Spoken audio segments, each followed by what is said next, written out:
Ay,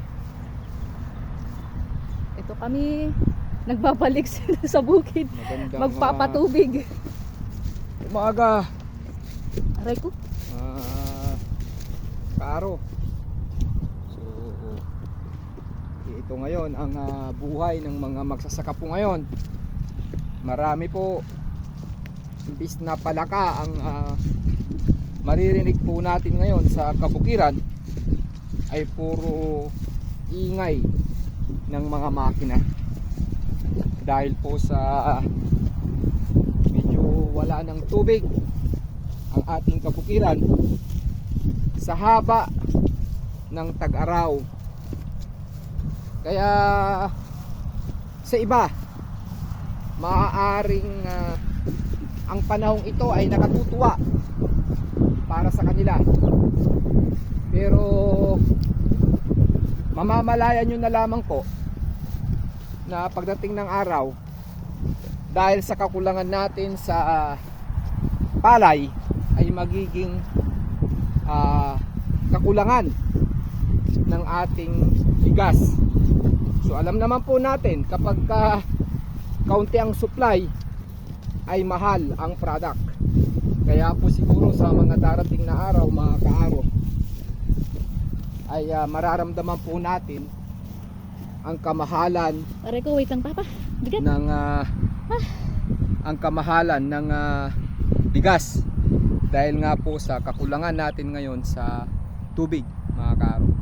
Malamang sa mga darating na panahon, third crop, ay baka maraming hindi na po magtanim sa third cropping. Kaya sabi ko nga, may mga pagkakataon na akala natin maganda, pero ang katotohanan din po pala, nagdudulot din ito ng hindi maganda sa atin. Kaya maganda man ang panahon, dahil wala nga pong ulan, ay